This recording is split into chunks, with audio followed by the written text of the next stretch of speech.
All right, so it's kind of weird to face the camera on this conversation, but today what I did is I wanted to find out how fast my dinghy will drift if I just park it next to land and let it drift out to sea. I tried to replicate the conditions as close to the Abaco Sea as far as terrain goes, and I'll show you that here. Okay, so this is the route I took. The reason why I chose this particular spot is you can see right down below the green, there's an open bay, a channel, and then another open bay where I started.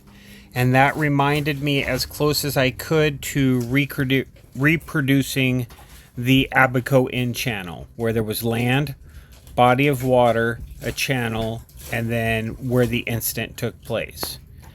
Now what we can see here is I started here, finished here. My stats were, I guess I gotta turn that sideways. My stats were I went 7.7 nautical miles in 1 hour. So let me put some math up on the screen here. So if I did 0.7 nautical miles in 1 hour, how many hours would it take for me to go 4.3 US miles at that speed?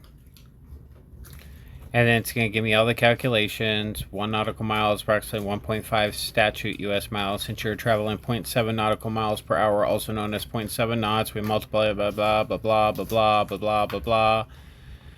4.3, blah, blah, it's saying right there 5.338 hours.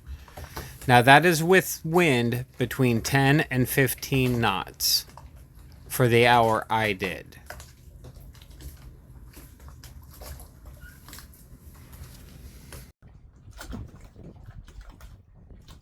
As you can see, I went 0.7 nautical miles in 1 hour.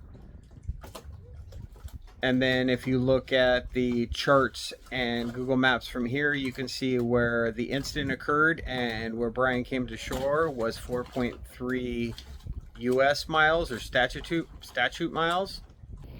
Okay, so we can zoom in on this spot and see that it's Marsh Harbor Boatyard. We can see that boat coming out.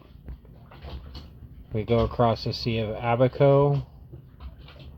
We know the incident happened right coming out of this channel, so we can put a pin here. And then measure distance to Marsh Harbor Boatyard.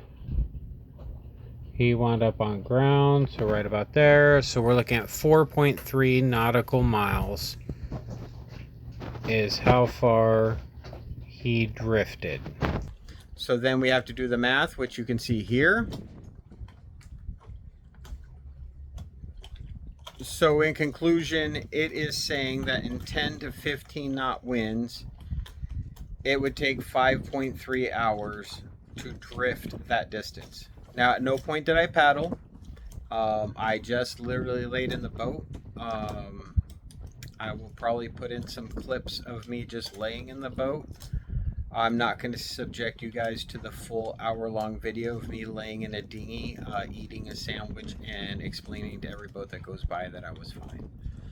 I'm just not going to do that. If somebody wants to call me out and say that I'm a liar and that didn't happen, so be it. I do have the hour-long video to go with it.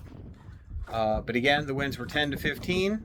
The distance was 0.7 nautical miles, which would mean to travel 4.3 statute miles, I would have to be out there for 5.3 hours. Make of that what you will. All right, I made it back. As you can see, the wind still stayed between 10 and 13 miles blah, blah, blah, blah, blah, blah, blah. As you can see, the wind stayed between 10 and 15 knots per hour. Which has been pretty consistent out here all day. I'd say that last hour was a good representation of that. So that's what One thing I wanted to add to the very end of this hour I did was slack tide. The direction of travel I took was from east to west. The tides in this area are from north to south. So, and the tides in the Abaco Inn at that night were heading from south towards north. So, my speed would not have been impacted by a current, just how far off I was from being easterly versus northeasterly if the current was in there. Again, I'm trying to do the best I can, but I have to work with the nature I have and the time I have and the wind speeds when they produce themselves. But I knew somebody was going to bring up current, even though it's a shallow body of water in the Abaco Inn. I wanted to show that I did this at slack tide, so tide wasn't affecting my drift. In the Abaco Inn, the only thing the current would have done was push him slightly northerly, but would not have adjusted his east to west. I don't know how long that wasn't recording for, but just so you're clear, we are 11 minutes in. We have gone 1/10 of a mile roughly.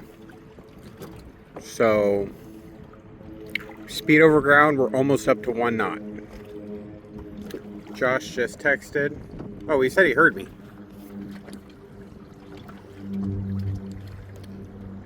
Seant Cameo, go ahead. Oh, I see what he's doing.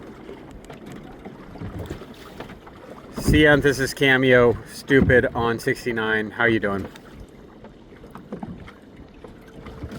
Cameo, this is Seant. Where's you loud, sir?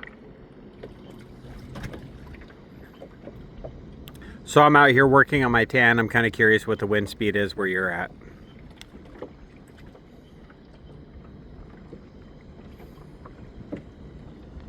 Currently 10.8.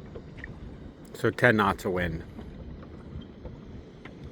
Roger, thank you, Seant.